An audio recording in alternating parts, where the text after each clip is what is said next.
Here is part 5 of the picture Hunter took, the 6th video, the preface being the first video. This should be the concluding video. I think it will all fit. "Oh, not this suicide music again," said Lynn. Dan had just put the little tape recorder on in the back. Hunter could see him in the rear view. "This is the most depressing record ever made," said Lynn. "It's selling like hotcakes," said Dan. "Who is," said a voice on the tape recorder. Julie joined in. "This broken man, cluttering up mine hallway." "Mine hallway," said Hunter, a grin on his face. "You've taught her this?" said Lynn. "I didn't teach her," said Dan. "She just knows it." "Oh, so this is Jesus Christ. I am really quite surprised. You look so small," sang Julie and the voice on the tape. "Not a king at all. You've played it 1,000,000 times. Why don't the batteries run out?" "I bought more at the Museo Nacional de Antropologia gift shop." "Single blessings come in dual languages," said Lynn. "Do you remember Fred reading that Jerry Lewis poster? Jerry Lewis, oi, oi, oh boy. Did that French movie magazine really like it?" "Cahiers," said Hunter. "They think Jerry Lewis is Jonathan Swift, but he turns his war movie into Hogan's Heroes. He could try something serious, but we're not going to see that, the clown." "Oh, those damn butterflies," said Lynn. Butterflies had been splattering against the windshield. "We're going to have to stop again soon and peel them off. Joy said it took her 15 minutes to uncake the grill of the Volvo yesterday." "Take this off and put Conquistador on," said Hunter. He was steering the wheel with one finger. Lynn, looking back at Dan, didn't see. "Does she even know what this is about?" said Lynn. "Julie," said Dan, "do you know the story of Pilate and Christ?"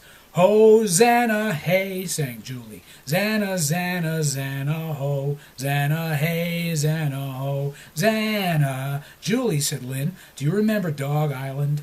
Dan stopped the tape recorder and pressed the forward fast button. "What's Dog Island?" said Julie. Hunter smiled as Lynn told Julie the story about the desolate French outpost of the year before. But it wasn't the story that made him smile. It was that the drive, earlier this morning, along the one-lane cliffside road from Zihuatanejo was now behind them. He could steer with one finger and listen to whatever the kids had put on the tape recorder. The hairiest part of the drive was over with. "Well, Julie," said Lynn, "you responded to church art the way the artist intended. You're almost 6 now, but this was a year ago. You might react differently now. We were visiting a little tiny island off Canada, owned by the French, where sailors lived between whaling voyages, and we went to an old empty church. All the sailors were gone and—" "Dead," said Dan. "The entire male population was drafted in the First World War and put on the same boat and torpedoed." "Thank you, Dan," said Lynn. "Are you driving with one finger, Hunter?" she said, looking over. "2 fingers," said Hunter, "and now both hands." "Anyway, Julie," said Lynn, "Joy and I were trying the doors of the old church. It was a very run-down church. We tried one door and then another, and then we heard a blood-curdling scream. It was you." "Me?" "You'd gotten in another door. Joy said, 'My God, what's that?' We dashed in and saw you looking up at a life-size carving of Jesus on a cross. We led you out, and you didn't stop crying until we got back in the little boat. We carried you all the way to the boat." "Oh, I remember that," said Julie. "That was scary." "Really," said Lynn. "They might as well have just hung a skeleton from the ceiling."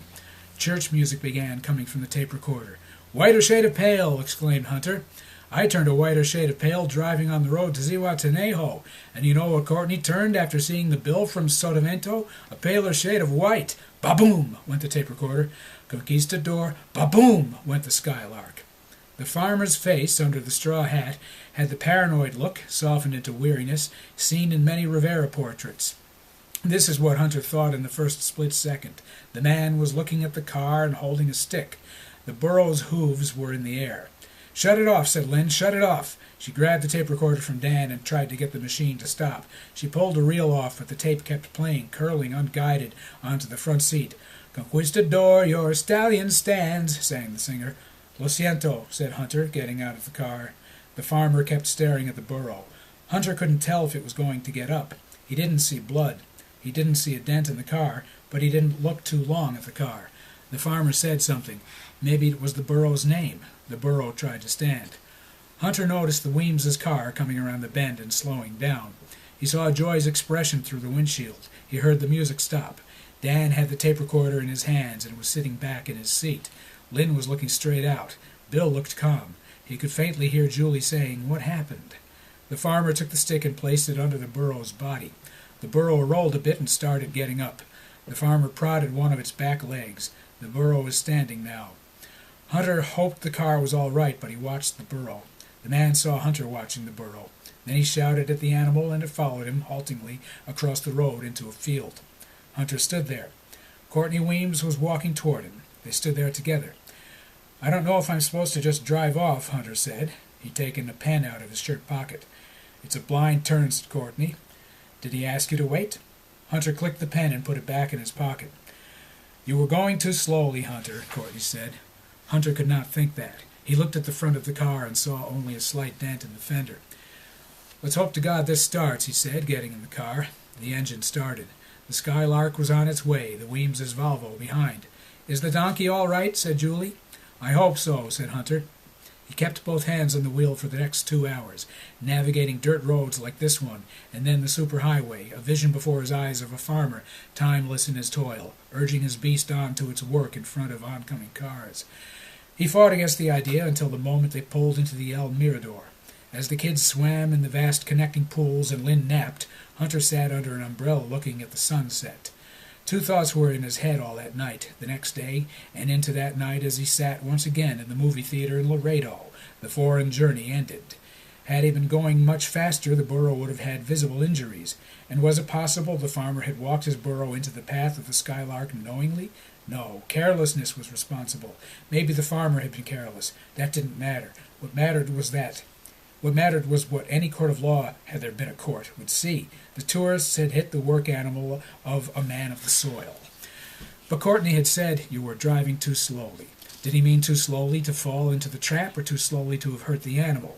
It was letting Hunter off the hook either way, and Hunter, watching the screen where Le Mans miraculously was still playing 3 weeks after they'd started the trip, could only see in the images of race cars careening around a French track the thick stalks of whatever it was growing around the bend in that little road, and the man's straw hat appearing just above the stalks as the burro suddenly thudded against the Skylark.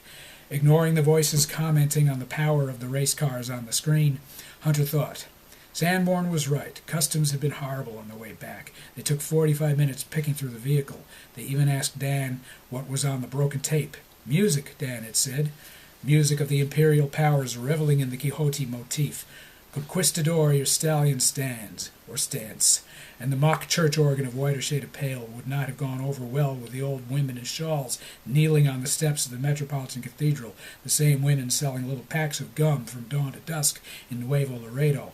The entire town of Tula following the Frosts and Weemses around as they explored the ruins, Courtney handing them change in a frenzy of almsgiving. Sanborn had warned of this too. "In Tula," Sanborn proclaimed in his guide, "they will ask to wash your car, but what they are really saying is watch your car. So if you pay for this service, do not expect your Lamborghini to be cleaned, but rather expect it to be looked at longingly while you traipse the ground of the inaccessible past." Had Sanborn put it quite that way? Steve McQueen emoted emotionlessly. How can they have financed this movie? Hunter asked himself. But he knew the answer. He'd read it in Cahiers du Cinema. It was in the same issue where they praised the Jerry Lewis movie Fred kept whining about in Mexico City. Which way to the fucking front? McQueen may not be the director, but he is the auteur, studio brass notwithstanding. What a sinking tank of a picture, Hunter thought. The cars careened, and he imagined himself careening at 80 into the donkey, and the man taking a machete and firing it as if it were a gun. But Hunter was not asleep. He had fallen asleep in the theater when he saw it the last night in the States before the trip, but this time back in the States he was awake. He couldn't pay attention to it, though. He kept seeing French street names and thinking of St. Pierre. He almost had the movie in the can. It seemed like a million years ago, but it was just last year. How different the Mexico trip had been. In St. Pierre, top dog over Dog Island, he'd been behind a camera, on location a la Houston or Desica. He'd had just a still camera in Mexico, which he used minimally. He'd have to develop that picture when they got back to Colorado Springs. A nice picture of family and friends. Rhoda, who could climb a pyramid faster than Quetzalcoatl, was in it.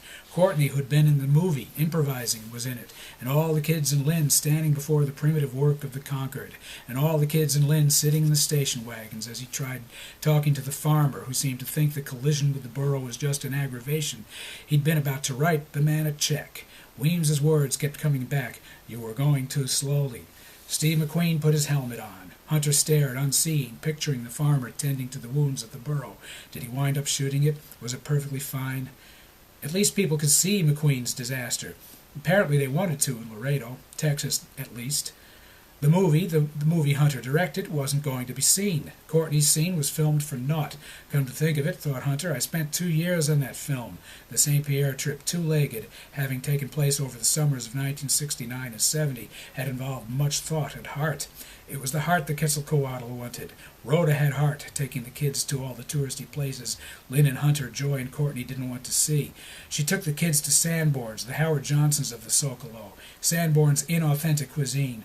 What was it with people named Sanborn, or Sanborn with an E? They took the gringo aside, pointed at every disparity, and said, Cuidado. Hunter was dreaming now, indeed, back in the United States in the Mall movie theater in Laredo. But he was awake. He told Lynn he didn't think he'd have the heart to sit through it again after the long trip back. But, like the first time he went to see the McQueen movie, the night before the trip proper, he'd changed his mind and gone. He'd woken up at that first viewing, as the closing credits ran and the theater was empty. He saw the name Michel Legrand and cursed himself for missing the score, the only thing he was really looking forward to. But this night, wide awake, his heart emptied somehow. The Legrand score still eluded him, and all he could hear were the brays of the burro. He wondered if it had survived. He emerged into the night and noticed in the few yards walk to the motel a little orange intermittent light. Bill, he said, noticing his son and the cigarette, stubbing out his own, which he'd lit outside the theater door as he said, these will kill both of us. After a pause, he added, just don't light up in the car. In the room, he saw Dan threading tape through the recorder. I've spliced it, said Dan. Oh, Hunter said. I saw a terrifying preview just before Le Mans. Kubrick's coming out with a gang picture. A Clockwork Orange, said Dan. I read a bit about it in one of your cahiers de cinema. It will be an event, said Hunter. As he went into the bedroom, collapsing in the bed, Lynn said to him, I can hear that damned rock opera. Dan's got that recorder going again. It's not George Shearing. Then Hunter heard Julie's voice as she sang to the tape. Who is this broken man cluttering up mine hallway? Lynn and Hunter laughed at the same time and said, mine.